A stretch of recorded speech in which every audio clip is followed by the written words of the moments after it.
வெள்ளை சுண்டல் 2 cup, 3 spoon ஜீரக பொடி, கொஞ்சம் கறிவேப்பிலை, 2 ஸ்பூன் கடுகு, கொஞ்சம் பூண்டு பேஸ்ட், 4 உருளைக்கிழங்கு, 4 வெங்காயம், 2 குழிக்கரண்டி எண்ணெய், 4 தக்காளி, கொஞ்சம் குழம்பு மிளகாய்த்தூள், தேவையான அளவு உப்பு. வாங்க எப்படி செய்கிறதுன்னு பார்க்கலாம். அடுப்பு பற்ற வச்சுக்கோங்க. அதில் குக்கர் வச்சுட்டு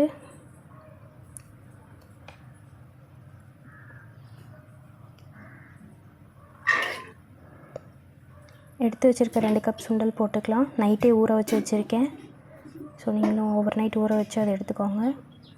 இப்போ வந்து சுண்டலை வேக வைக்க போகிறோம். சுண்டல் மூழ்கிற அளவுக்கு தண்ணி ஊற்றிக்கோங்க.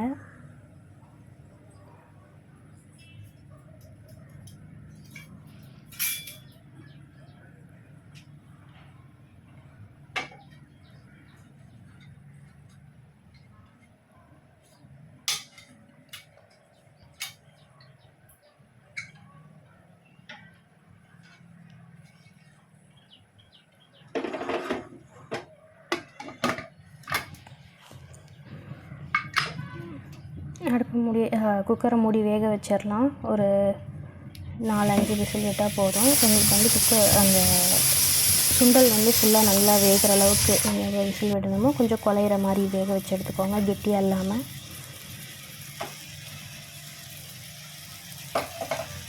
வெந்துருச்சு.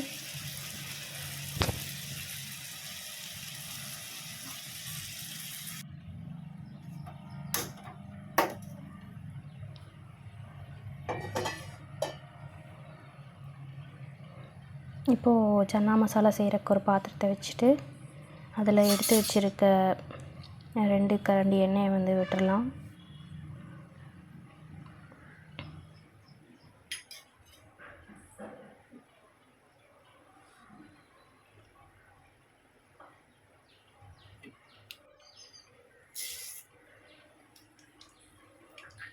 எண்ணெய் ஊற்றி கடுகு போட்டுருங்க. கடுகு பொரியட்டும்.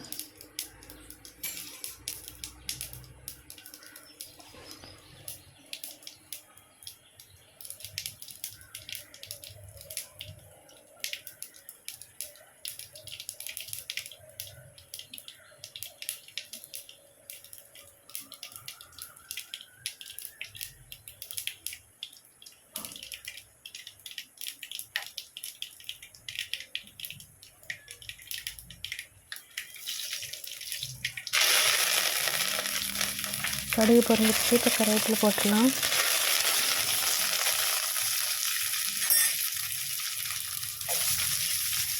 வெங்காயத்தையும் சேர்த்துக்கலாம்.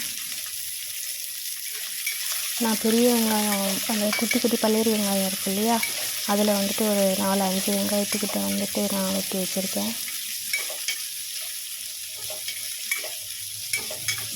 நல்லா வதக்கிடலாம்.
தக்காளி சேர்த்துக்கலாம். வெங்காயம் ஓரளவுக்கு வதங்கிடுச்சு.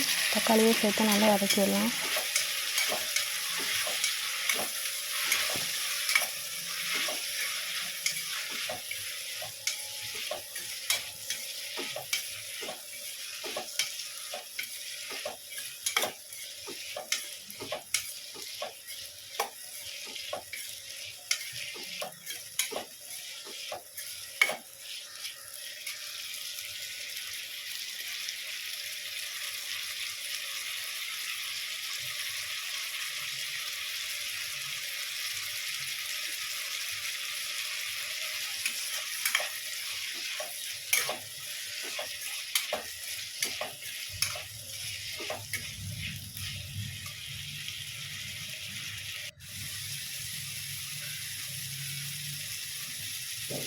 நல்லா வதங்கிடுச்சு.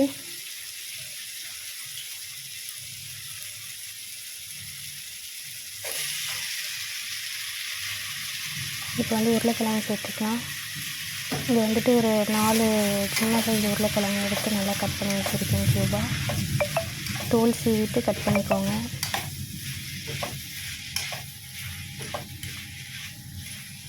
இதுவும் நல்லா வதக்கிடலாம்.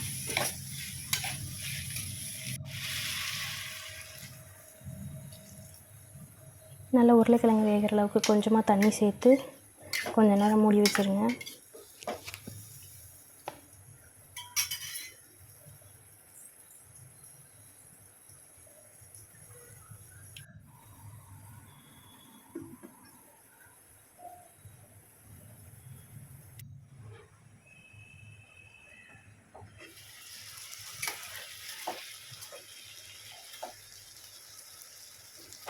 அவ்வளோதான், வெந்துருச்சு. அதை நீங்கள் கரண்டிலே நசுக்கி பார்த்தாலே தெரியும் அது வெந்துருச்சா இல்லையான்றது.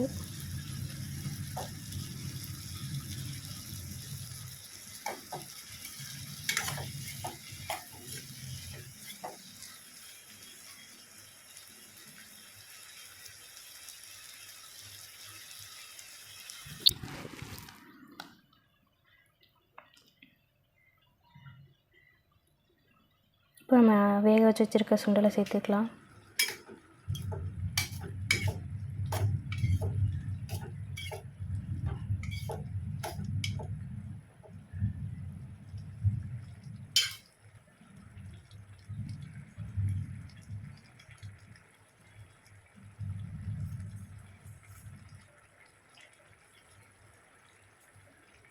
இதுக்கு தேவையான உப்பு,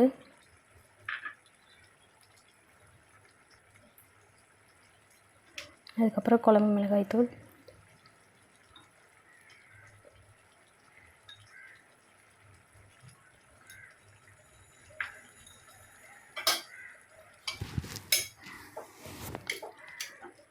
நீங்கள் மிளகாய்த்தூள் வந்துட்டு உங்கள் காரத்துக்கு ஏற்ற மாதிரி சேர்த்துக்கோங்க.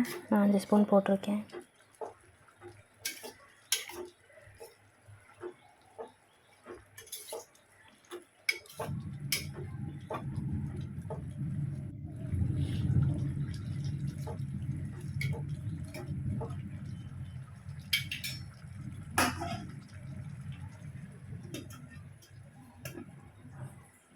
கொஞ்சம் நேரம் மூடி வச்சு வேக வைக்கலாம். வெந்துடுச்சு. இப்போ வந்து நம்ம என்ன பண்ணணும் அப்படின்னா ஃபுல்லாக எல்லாம் மிக்ஸ் பண்ணிவிட்டு பூண்டு சேர்த்துக்கலாம். பூண்டு வந்து நான் 3 கட்டை பூண்டு எடுத்திருக்கேன். எடுத்து அதை தட்டி வச்சுருக்கேன். நீங்கள் வந்து நார்மல் பூண்டு பேஸ்ட்டும் போடலாம். மேக்ஸிமம் வந்துட்டு இந்த ப்ரிசர்வேட்டிவ் வெளியே விற்கிற அந்த பூண்டு, இஞ்சி பூண்டு பேஸ்ட்லாம் அவாய்ட் பண்ணிக்கோங்க. இது வந்து வாசத்துக்கு சேர்க்குறது, அதனால தான் கடைசியாக சேர்த்துருக்கேன்.